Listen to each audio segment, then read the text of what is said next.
கிறிஸ்தவர்கள் செல்ஃபிஷா இருக்கிறாங்க. நீங்க கேட்கலாம், என்னங்க செல்ஃபிஷா இருக்கிறாங்க?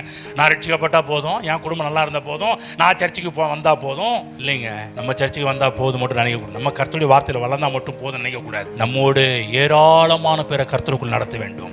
ஏராளமான பேரை இந்த ஆபிரகாமின் ஆசீர்வாதத்தில் கொண்டு வர வேண்டும். முழு உலகத்தையும் ஆபிரகாமின் ஆசீர்வாதத்திற்குள்ளாக நாம் கொண்டு வர வேண்டும். அதற்கு நம்ம நல்லா இருக்கணும். நம்ம நல்லா இல்லாம இப்படிப்பட்ட பணிகளை செய்ய முடியாது. ஆகவே தான் சொல்ற, அதற்கு இன்னும் பலனை கொடுக்குறது. ஏற்கனவே மூட்டை மூட்டையா வச்சிருக்கிறாங்க நம்ம ஆட்கள். இஸ்ரவேல் ஜனங்கள் சும்மா ஏதோ சுருக்கு பையில வச்சிருக்கல. கவனமா கேளுங்க, இவங்க சுருக்கு பையில கொண்டு போலீங்க, மூட்டை மூட்டையா இஸ்ரவேல் ஜனங்கள் வெள்ளியையும் பொன்னையும் மூட்டை மூட்டையா எடுத்துட்டு போயிட்டு இருக்கிறாங்க. ஏற்கனவே திரளா இருக்கிறாங்க. கர்த்தர் சொல்றாரு, இன்னும் உனக்கு அதிகமான பலனை கொடுக்கிறேன், ஐஸ்வர்யத்தை சம்பாதிக்கிறதுக்கான பலனை கொடுக்கிறேன். கவனமா கேளுங்க, உங்க பாக்கெட் ஒருவேளை இப்ப காலியா இருக்கலாம், ஆனா உள்ளத்துல கடவுளுடைய வார்த்தையை கொண்டு போய் நிரப்புங்க. நான் சொன்னேன் இல்லையா, அடிக்கடி சொல்றது போல, வெளியே ஐஸ்வர்யவானாகிறதுக்கு முன்னாடி முதல்ல உள்ள ஐஸ்வர்யவானாகுங்கள்.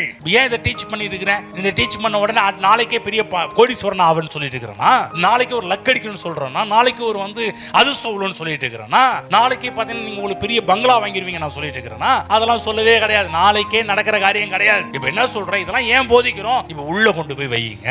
உள்ள நீங்கள் எந்த அளவுக்கு ஐஸ்வர்யவான் ஆகிறீர்களோ அதை பொறுத்து தான் நீங்கள் வெளியே ஐஸ்வர்யவானாக முடியும்.